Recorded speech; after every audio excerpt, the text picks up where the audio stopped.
Hi, dear students and friends.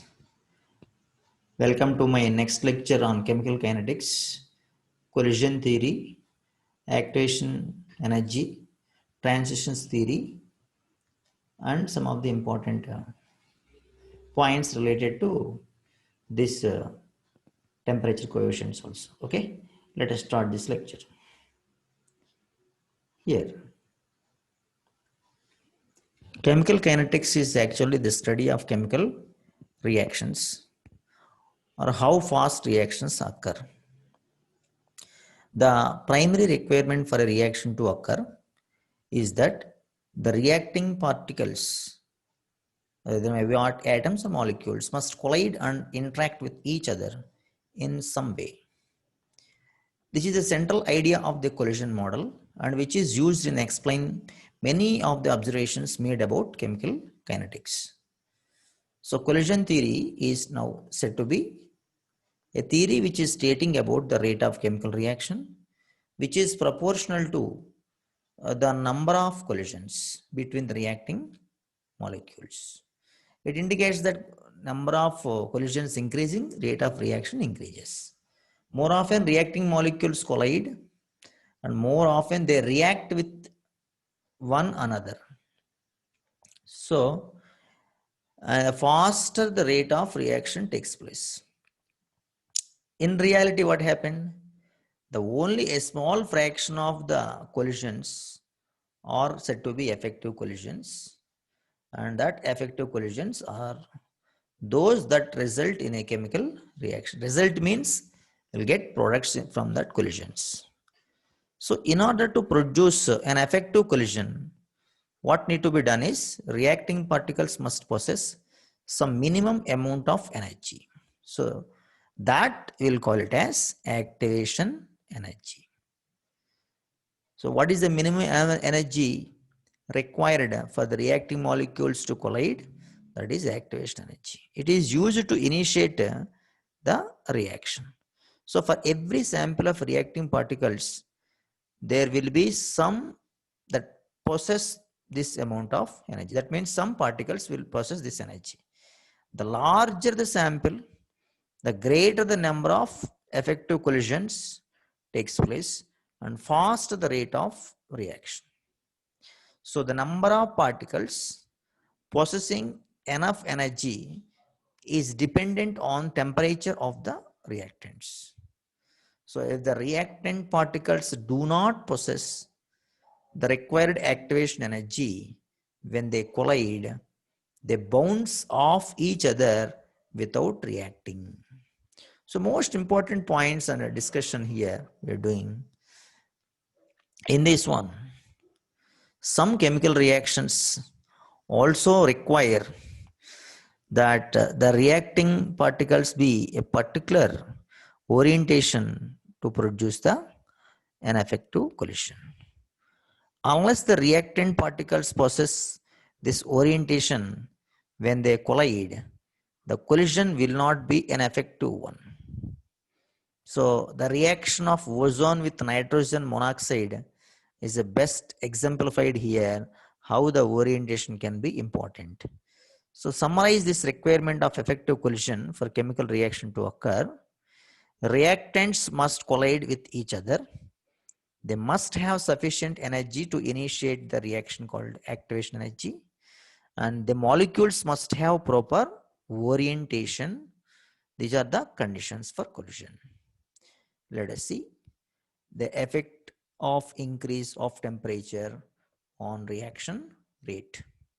It has been found that generally in case of increase of temperature increases the rate of reaction. As a rule, an increase in temperature by 10 degrees doubles the rate of reaction. Thus, the ratio of rate constants of reaction at two different temperatures differing by 10 degrees, that will used called as temperature coefficient. We have K 30, 35, K 25 ratio is there.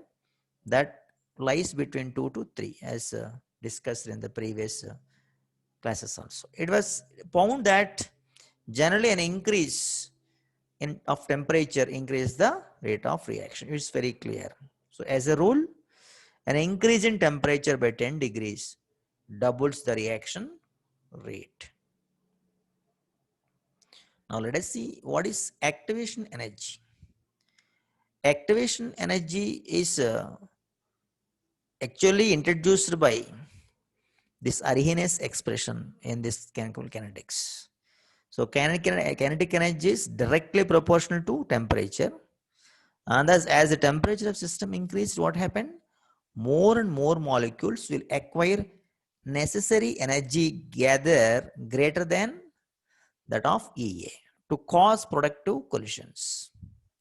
This increases the rate of reaction. What is the entire meaning of this one is, when you increase the temperature, possibility of the molecules having greater activation energy, greater than activation energy, because greater than activation energy is there for the molecules means obviously they will be converted into products.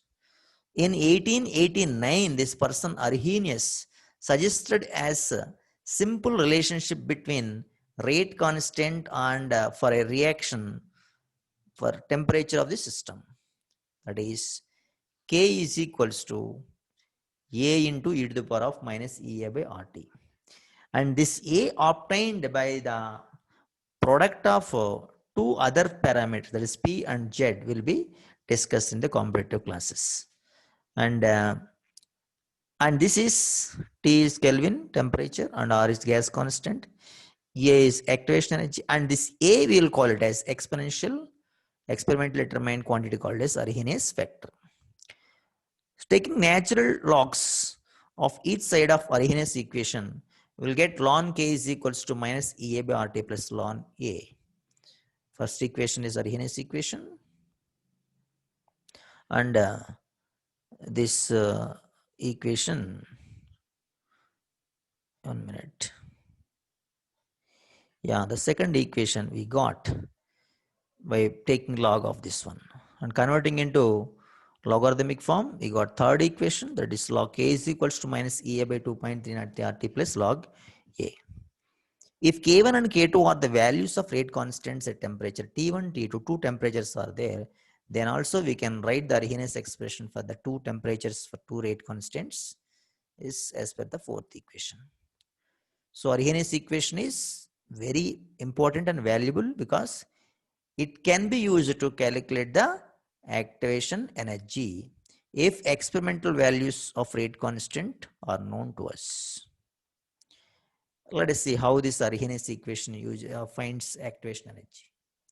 So the calculation of activation energy using Arrhenius equation can be easily done by this process. That is, whatever the Arrhenius equation, natural logarithmic expression taken, third equation, compared with y is equal to mx plus c, you can see this equation, that is slope minus EA by RT will become slope of it. Okay. And in this expression, ln K versus 1 by T, the slope is given, that is minus EA by RT. This is the slope of this one. And when you plot the ln K versus 1 by T gives straight line, the slope of that line, that is delta ln K by delta 1 by T. You can also write that one. Okay. So here, the delta is nothing but change only. That is, and delta 1 by T is nothing but change in that 1 by T1 minus 1 by T2. That ln K is taken from the expression here. That is became ln K by 1 by T. So usually in a problem, what we'll do is we'll take this expression minus EA by R, that is to find the activation energy of it. Okay. Problems also we'll discuss. Let us see the concept of activation energy. Here a potential energy of a system is undergoing reaction is plotted against the reaction coordinate in this graphical representation. Once you observe graph,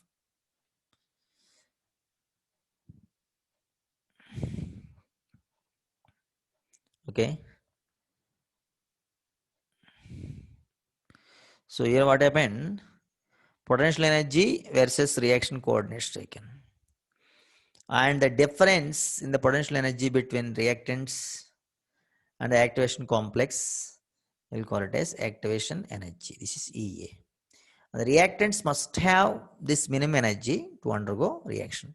If a reactant comes up to this point, but if it is not crossing this one, then it will come back. So what is the meaning of it? It is not sufficient energy to give products.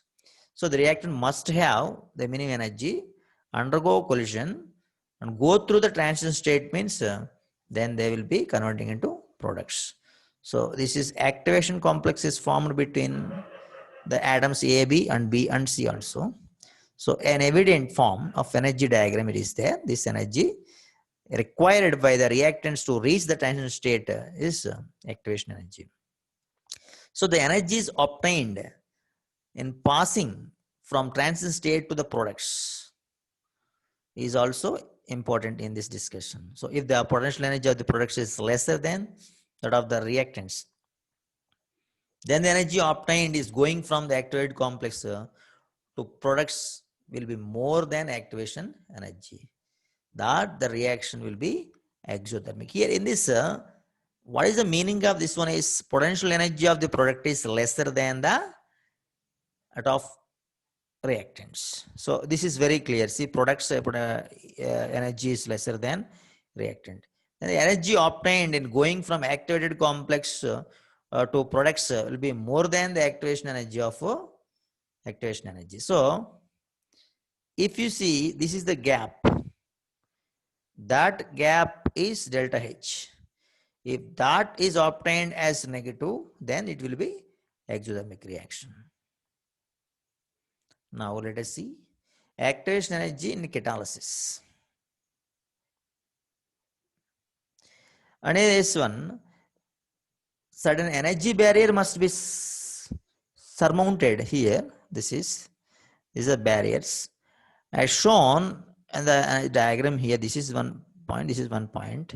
The two different curves. The reactant molecules must possess this activation energy EA for the reaction to occur.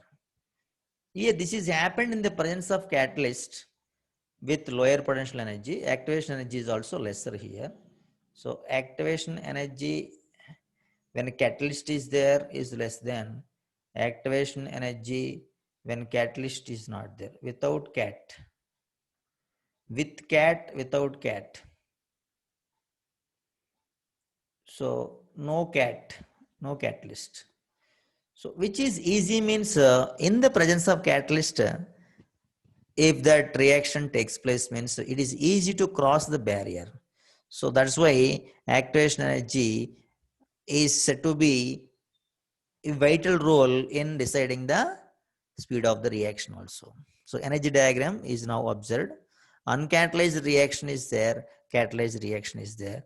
So the comparison is very clear that uncatalyzed reactions are taking a lot of time and they are not giving a fruitful results. Moving on to the exact concept of collision theory.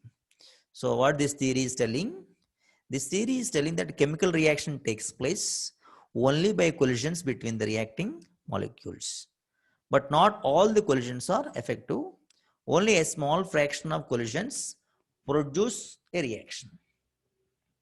So the two main conditions of this theory are nothing but colliding molecules must possess sufficient kinetic energy to cause a reaction. Another one is the reacting molecules must collide with the proper orientation. So now let us have a closer look at these two postulates of this theory. The first postulate is molecules must collide with sufficient energy. And once again, we'll take an illustration here between A and BB. That means A to B2 gives 2AB. Is a reaction occurs by breaking bonds between the atoms of reacting molecules, forming new bonds in the product molecules. So the energy of the breaking bonds comes from the kinetic energy possessed by reacting molecules before collision. This is the most important point here. That activation energy is nothing but the energy of the colliding molecules in the reaction. Activation energy provides energy barriers. Okay. The minimum energy is called activation energy, cause reaction molecules to undergo collision. Only that molecules collide with kinetic energy greater than activation energy, able to get over the barrier and react. So the molecules colliding with kinetic energy less than activation energy fail to surmount the barrier. That means all molecules are not going to surmount that barrier. They are going to come back again because they are not having sufficient energy to cross the barrier. So collisions between them are unproductive and the molecules simply bounce off one another and come back to the normal position. So this is what the graphical representation diagram again showing activation energy is difference between the energy of the reactants and this threshold energy. This is the barrier. Next. What is second postulate meaning? See, the molecule must collide with the correct proper orientation. That's what is the most important point. Consider reactive molecules must collide with a favorable orientation. That is called as relative position. The correct orientation is that which ensures direct contact between the atoms involved in the breaking and forming bonds.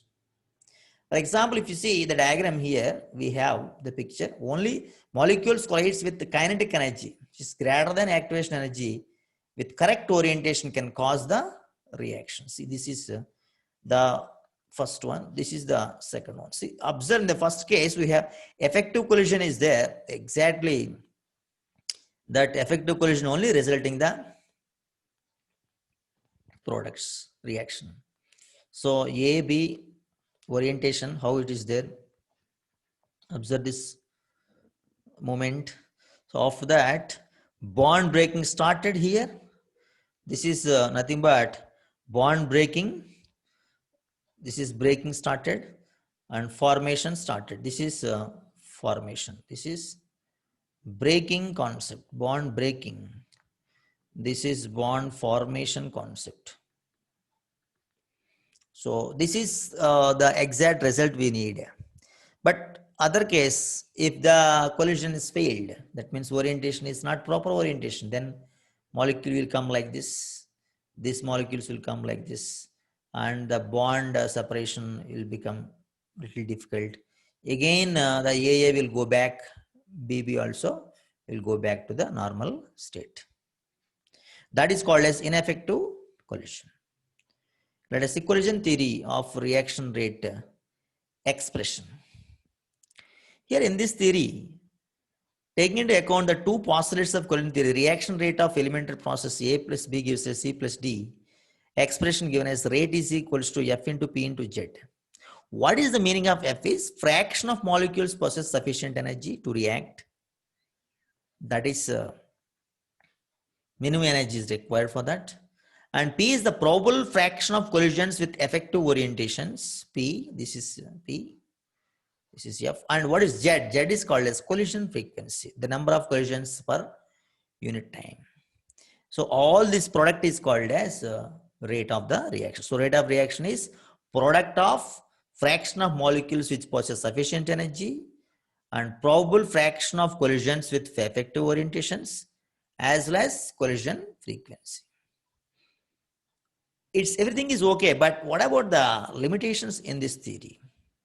This theory is giving a very few problems, limitations. What is the limitation? It is telling that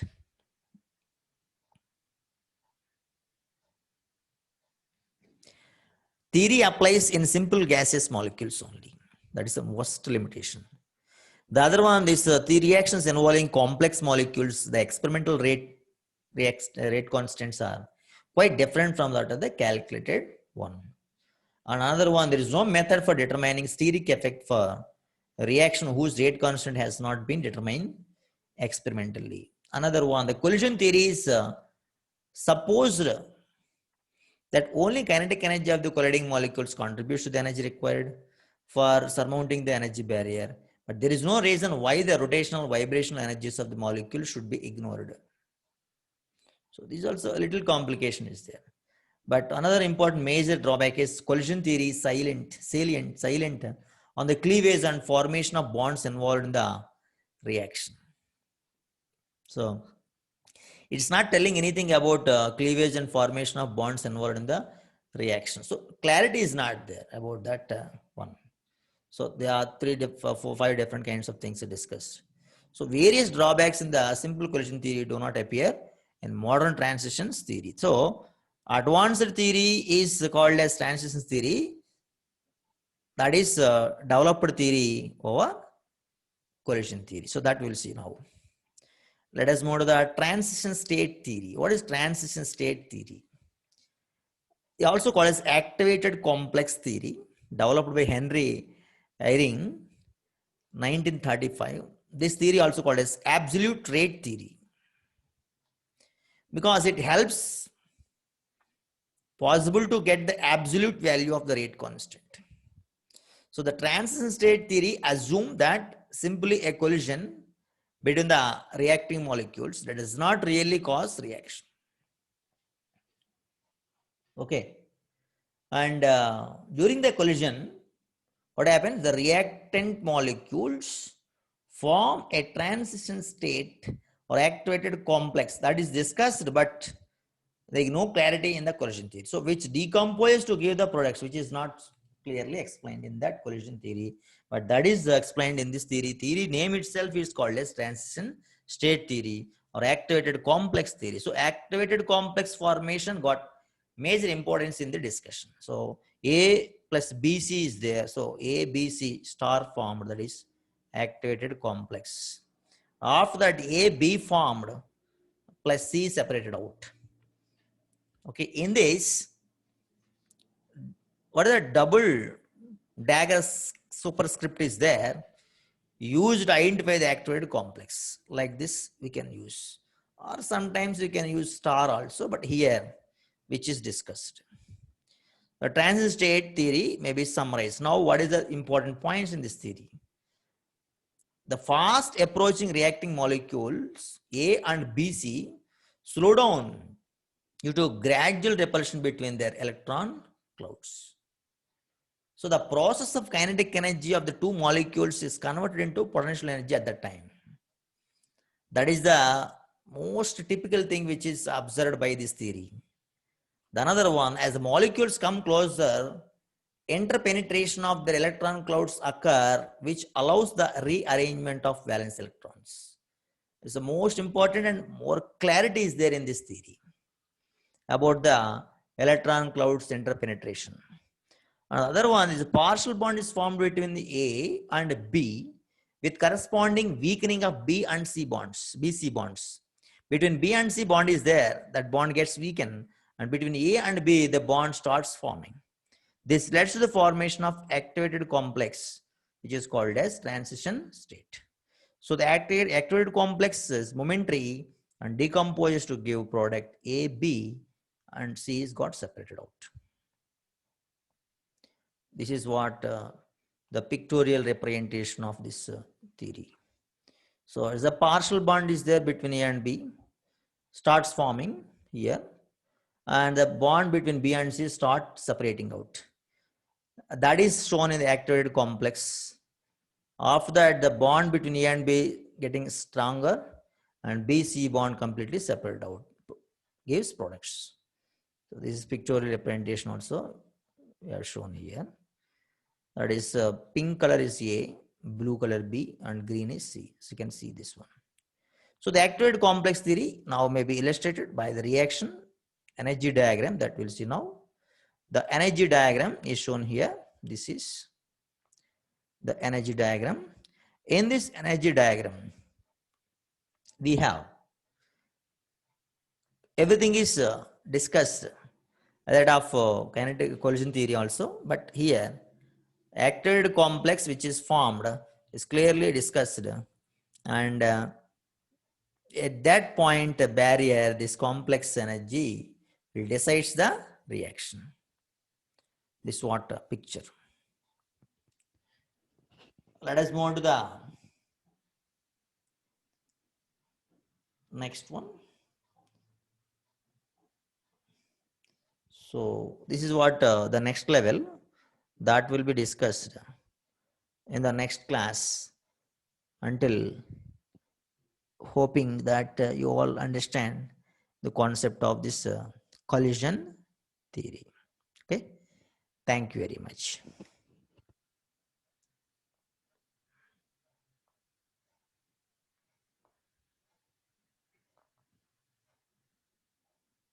Okay, in the next session, I will discuss details about this activated complex theories and some thermodynamic equilibrium constants concepts also in chemical kinetics. Thank you very much.